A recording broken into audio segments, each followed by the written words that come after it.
Hanging out here in Cicero with Chris Hulsizer. They'll have a clip up later, by the way, where we'll actually start his car. One we actually tried to back it out, but there were no gears in it, so we had to do a take two on that. But Chris started racing when he was 8, only did it for a season. He ran some karts back with his dad.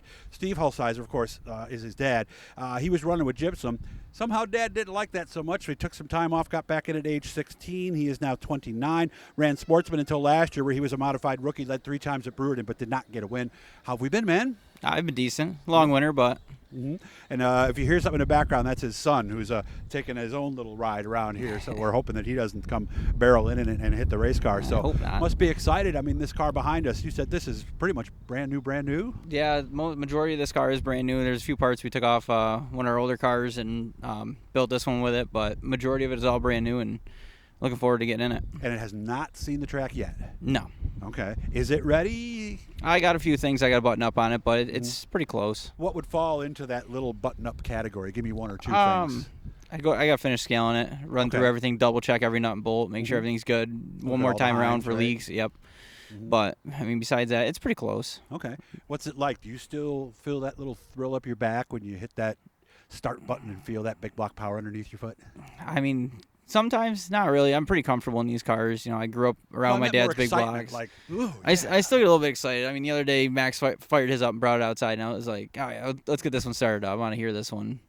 So that gave you the motivation to get yours going a little bit. So what's the plan of attack with this Murphy racing car this year?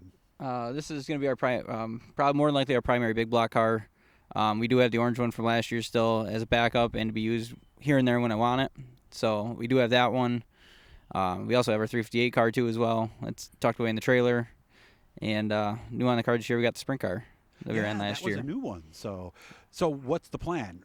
Weekly at Brewerton, a little bit of traveling with this car? We're going to do weekly at Brewerton, do our weed sport shows with 358 and big block. So you're racing twice this weekend? Yeah, if not 3 times. So I hope. yeah, we'll weather depending. Okay. And then the sprint car, we're going to follow the local series like Brewerton, Fulton, Weed Sport. You know, the same thing like Chris Heil and Larry White do with their sprint cars. Yeah, because I know they got a race, I think like 20-something.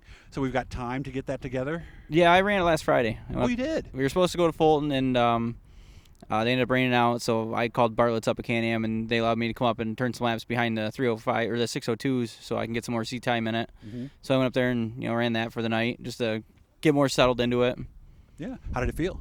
I mean, it's good. I mean, some of the slower cars, I picked them off here and there, just messing around, trying to learn my closing rates on the other cars with it. It's a whole new thing to me. Yeah, so, and the biggest thing, in case you guys didn't know, because modified drivers moving into sprints is pretty much, I think, most of the field nowadays, where it was rare 25, 30 years ago. Biggest thing is, boy, the thing leans the total opposite way, doesn't it? That's got to be weird feeling when it goes left like that. Yeah, the first time I got to do it last year, all weekend, we had to make that feature, and I remember the first time I sent it into the corner hard, and it leaned hard onto the left rear and leaned back, and I was like, wow, I was totally not. I expected it, but not. You don't really expect it when it actually happens for the first time. Then so you realize knew it was going to happen, but it felt more. What's the word I'm looking for? More prominent maybe than what you thought? Yeah, I was waiting for it, but then like I said, you can drive them in way harder than you can the modifieds. The wings just hold you right down to the ground. Well, did you find good points yet? I mean, because a lot of times guys will tell me when they first make that move, they've got marks at all the tracks from their modified, and it's tough sometimes to take it in as deep as you need to. Yeah, I'm still learning it. We wanted to take it to Brewerton last night for test and tune, but it was just so cold out. We didn't really want to chance it. It was kind of chilly, and with the methanol, they like to run cool. So yeah, and it's tough to heat them up on a cold night too. So, and you have all the warmers and that kind of stuff. Yeah, we got the blankets, we had the box heaters and everything for it. So we got everything we need besides a few odds and ends. But we're for local racing, what we're going to do with it, we should be pretty well set. Talking about the box heaters, by the way, how recently did those things start showing up? Maybe within the last 5 years? Like the last 5 to 10, I want to say. So basically, there's lines, and you just hook up the oil and the water, or just the oil? The oil tank's got like a patch heater on it, and the water coolant has 2 quick connects on it, so you can hook up to it and heat up the cooling system through the engine and get everything warm. So when you hit that switch, what is it, 180? Yeah, roughly. Somewhere, you want to have it up there, but as warm as you can get it beforehand. We'll still get pushed off to get heat in the motor, too, to help get it up higher, but... Yeah, and even with these now, you've got the little piece you put in front of the radiator Yep. to kind of heat them up. But I would think that those box heaters are really saving a lot of things inside that motor, aren't they? Because the cold start is when everybody says that's when you do your damage to your motor. Yep. Yeah, so you look at some of the bigger teams like Larry White and Jimmy Phelps, they all have them. They're plugging their stuff in earlier. You know, if you can afford it and do it, it's good to have. Mm-hmm. But, you know, a lot of lower buck guys, you know, we just put a panel in front of the radiator and warm them up the old-fashioned way. And just don't forget it when you go out on the racetrack, right? Yeah, I mean, it's pretty obvious. Yeah, well, I remember when they first started doing it, a couple people did do that, and nowadays I see them way up high. They might be painted in pink polka dots so you notice it. Yeah, stickers all over it. Yeah, because you don't want to leave that in there Yep. at that point. So how much what are we thinking we're looking at? Maybe 50, 60 shows between big block, small block, sprint? Or do we even know? I don't even know. You know, we kind of go by ear. You know, my job has me, like, I work shift work and weekends, so kind of makes it a little tough for me to, you know, have open weekends to go do what I want. But, you know. What shift are you on? I work days, but I work 6 to 6, and I work every other weekend. So you do 4 days a week? It's like 3 days one week, 4 days another. Okay. All right. So what it's are you not doing too bad. now? I work for, it was Bristol Myers Squibb. It's Lotte now. Mm-hmm. So I'm an operator over there. Over in Syracuse? Yep. Off Thompson Road, right? Yep. Yeah, I remember they would ferment the potatoes for the penicillin. You could smell it Yep. in the air. You go, I got something going on over there today. Yeah, So they don't make that anymore, but life is good for you? yeah, you know, it's busy. It's getting busier. You know, coming in the summertime. You know, me and my wife are expecting our second child in October. Nice. So you know, I'll have a daughter coming. So that'll be cool. Yeah. Be a little different.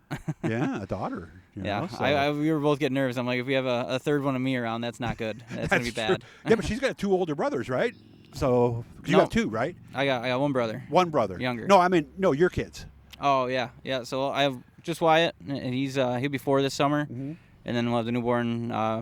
October 13th is the due date. Gotcha. So I told her, I go, let's cutting it tight with Dirt Week. It is. Yeah, have her make sure to hold on. Yeah. Tell her to really think about this, you know.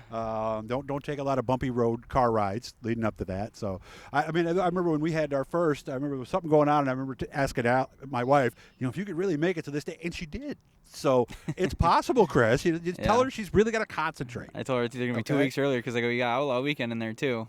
That's true. So, maybe I go, early September 31st might work real well, huh? Yeah, I go, you can either be super early or late. Yeah, I go, there's no in between. I go, it's a busy time of year.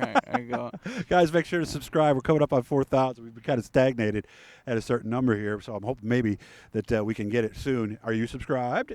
I believe so. All right, good.